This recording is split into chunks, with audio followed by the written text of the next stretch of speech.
Before I start, I would like to thank for organizing this conference in a safety way. I am honored to be invited and I am glad to participate on conference online. The main aim of my presentation is to try to answer the question what COVID-19 revealed about significant personal experience. First, I will define the main word and explain the theoretical approach. Then I will move to the methodology aids and I present research results, concluding remark and practical implication. I would like to start my short talk by citation the respondent's statement. More troublesome became all the limitations, especially maintaining a 2-meter distance between people, limits of people staying in the store at the same time, hand disinfection which leads to sterilization on wearing medical gloves, order to wear masks even in open space, difficulties in making a medical appointment, all this caused an increase of irritation and anger. In addition, there was disinformation in the media. Every few days, there were some messages, often contradictory. In my opinion, the statistic of sickness and death given every hour on the radio intensified the collective panic. I avoided such information, taking care of myself, my mental health. Even simple daily activities have become a huge problem. How can we counteract the increasing rates of depression, anxiety, suicide, and addiction accompanying COVID 19? How can we handle trauma on personal and collective levels? The COVID 19 pandemic has had a very strong impact both on our everyday life and on the level of our functioning. The researchers are making efforts to recognize health, social, and economic effects. The restriction, prohibition, and unpredictability created by pandemic period showed other limitations and imperfections connected with, for example, organization of our life, work, and communication. Our unique social experience is accompanied by various forms of adaptation, more or less effective, acceptable, expensive, some of which are still difficult to identify, analyze, of so-called assessment. The diversity of possible reactions to those pandemic statements to be essential and very important. Research conducted by social psychologists in the field of behavioral changes suggests that these public changes are strongly context related. As long as the period of threatened remains, various kinds of adaptations take place. When the context changes, people generally revert to old habits, patterns, and routines very quickly. Yes, we can't do the same thing all the time and expect different results. If we have the courage to try something new, we can only learn more, never less. Autobiographical memory is a part of the memory of our own past. It contains both episodic and semantic memories connected with identity by providing answers to three important questions. Who am I? Who was I? Who can I become?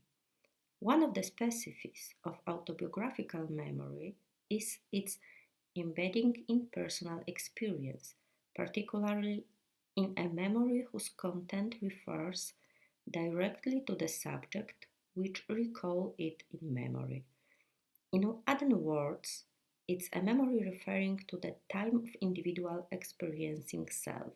For example, remembering that there are many Polish tourists in Porto is not autobiographical. Even if it's based on our personal experience, it does not refer to the self in this memory.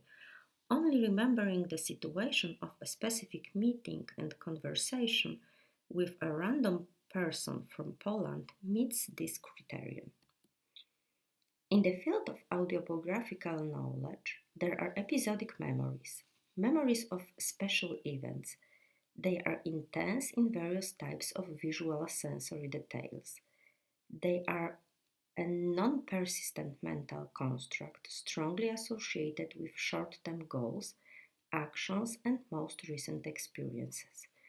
It raises the question, whether personal COVID experience will consist of the field of autobiographical memory becoming an element of knowledge about yourselves. The current study is grounded in the self-memory system model of autobiographical memory. According to Conway's model, autobiographical memory consists of two main elements: autobiographical knowledge base and working self. The model is based on research showing that individuals tend to retrieve autobiographical memories from the perspective of their current selves. The memory system model details how an individual's current conceptual self guides recall of autobiographical memories. Although the model makes an excellent theoretical contribution, there is not enough empirical research examining the link between the conceptual self and retrieved memories. Current life experience shape the content of autobiographical memory, and the information content in it affects the understanding and placement of plans and activities. According to the self-memory system model, Conway assumed that not all episodic memories turn into autobiographical knowledge. In Conway's model, the answer to the question which of these memories meets this function refers to the previously mentioned connection of memories with goals. As confirmed by empirical research, the easiest access is to memories of events that took place in the last 24 months. See Figure 1. Autobiographical memories are described as patterns of activation across three components of the self-memory system: episodic memory, the work self, and the long-term self. Episodic memories are described as event-specific composites of sensory perceptual, cognitive, affective details that invoke visual imagery and the experience of mentally reliving an event. The working self coordinates and modulates cognition, affect, and behavior through prioritizing the individual's context hierarchy of goals. Finally, the long-term self includes both the conceptual self and the autobiographical knowledge base. Research on autobiographical memory conducted in Poland and around the world showed that memories were located on the timeline in an asymmetric manner. Happy and important events were placed early in life. Memories of sad experiences were placed in a disorganized manner. Fijałkowska and Gruszczyński confirmed that the hypothesis of easier activation of memories with positive reminder. Matuszewski states that autobiographical memory has information function, episodic memories will be used to make decisions, communicative functions for making decisions, interpersonal functions, establishing and maintaining strong relations, and motivational and emotional functions, setting goals and ways of achieving them. It can be assumed that not all episodic memories will fulfill these functions and that not all of them will be part of autobiographical memory. This correlation between memories and emotions is an essential feature of autobiographical memory. Until now, research related to the regulatory role of autobiographical memories from the COVID-19 pandemic has not been conducted. It means that the maintenance of such research is increasing more and more. The main aim of the study is to analyze significant personal experiences from the first wave of pandemic. Based on the research on the regulatory role of autobiographical memory, I assume that the analysis of autobiographical episodic memories from this period will reveal significant personal experiences that may become part of knowledge about oneself, which will reveal an important element of the answer to the question of whatever and how this unique period changed us and what explained. The following hypotheses were formulated. It can be assumed that episodic memories which have been subjected to deeper reflection will become the basis of knowledge about oneself. They will have a greater regulatory role to create a positive perspective for the future. The second hypothesis, it can be expected that there are differences between them in the answers to the question about what did you do, what did you feel, what did you think. Episodic memories focused on three components of the ego structure. What did I do? Self-image. What I would like to do? Ideal self. What do I think I should have done? Ode to self. I define the independent and dependent variables, which are strongly linked with theoretical background. The indicators of the personal COVID experience linked with time of individual experiencing self are sphere of life, period, place, presence of others. The indicators of the personal COVID experience linked with conceptual self are connected with self-image, ideal self, ode to self. The indicators of the various characteristics of the personal COVID experience is linked with informative communication, interpersonal, motivational, and emotional functions. And we have three respondents' declarations in the area of dependent variables, thoughts, emotions, and reactions. The survey consists of cover letter, instruction, question about the current mood before filling the survey. Part 1 concerns description of personal COVID experience in the area of sphere of life, period, place, presence of others. Part 2 was related to question about reaction and thoughts and feelings related to the most significant relevant personal COVID experience in the area of behavior, thoughts, feelings. Part 3 involved the questions about the various characteristics of this most significant COVID experience, which have the following function: informative communication, interpersonal, motivation, and emotional. Part 4 referred to the question about the current mood after filling the survey. Part 5 was related to demographic questions. The research took place among 37 students aged 19-60 years in a private university in Bialystok in the period from May to February 2022. Let us analyze the answer of the respondents. Figure 1 presents that before filling the survey, 63 of respondents do not know the answers. 17 of them feel definitely positive. I want to present the answers about what did I do in the field of self-image.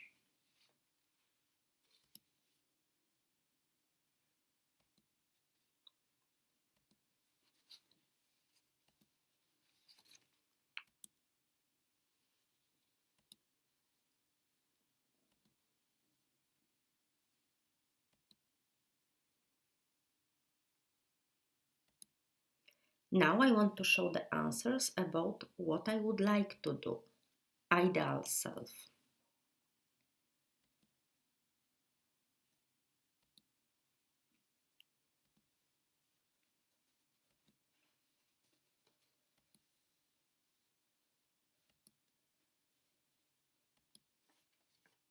And the answers about what do I think I should have done.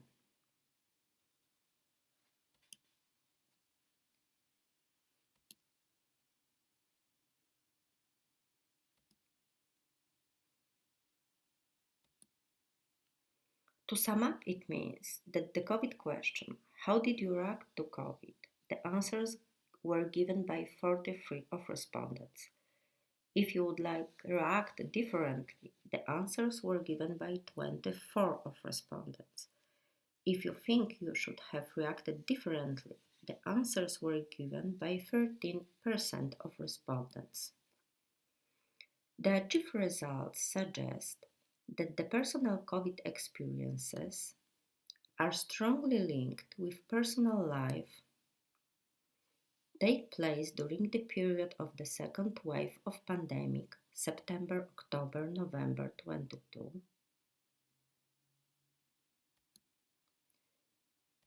revealed that respondents were with their family or alone, take place in a public place or at home. The results of my own research indicate that in the sphere of communication, the personal COVID experience made them more difficult, made it much harder to understand others, made it much harder to stop the conversation. It turned out that in the field of relation with the family, the results may indicate that the personal COVID experience made that the role of relations had decreased considerably, made that people need more isolation. Respondents realized that relation could be very persistent. Data shows that in the sphere of changing the future goals and desires, the personal COVID experience made that many important things have become less important, made them want to live differently, will become as a lifelong learning. When it was assumed that episodic memories which have been subjected to deeper reflection will becoming the basis of knowledge about oneself, this exceptional period did not change anything for about half of the respondents. We have to remember that mistakes are lessons, but what we learn from them is up to us. Some stubbornly doing the same effect, different results, and they cannot be different. You can't do anything new using the old recipe. Generally speaking, memories was described as unpleasant and expressive. It could be stated that only for 5 respondents the COVID experience became part of autobiographical memory used to make decisions, enable contacts, create and maintain strong relations, set goals and methods of their implementation. Each of us gets to know ourselves, but without distance from ourselves, we cannot know ourselves 100%. In the area of selected research group, I would like to propose the extension of the research group to include students from other countries and propose a question: will the pandemic be remembered differently depending on cultural conditions?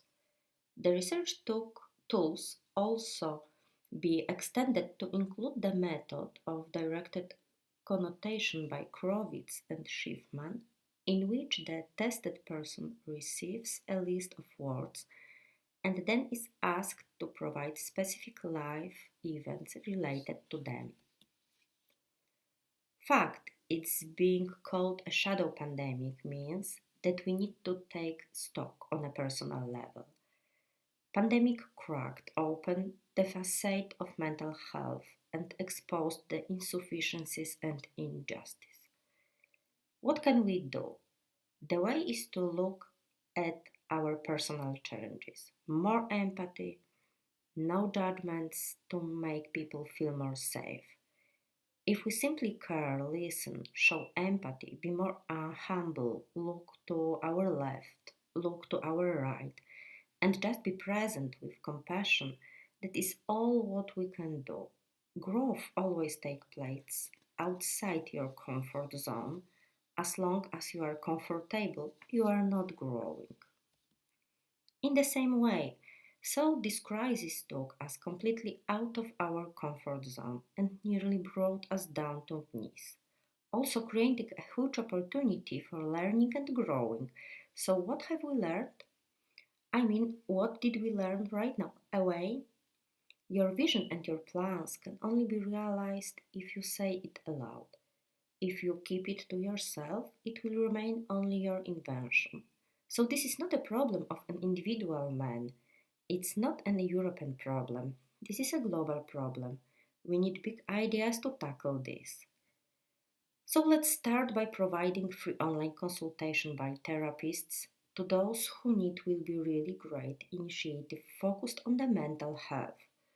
The pandemic changed everything all over the world. Take heart, the pandemic will end, and if we take inspiration from the success and lessons from the failures, we can keep the next potential pandemic so contained that our children's children won't even know its name. One of the most important things that we can do is realize the things that we aren't doing now, things we have stopped doing, and not go back and do it again.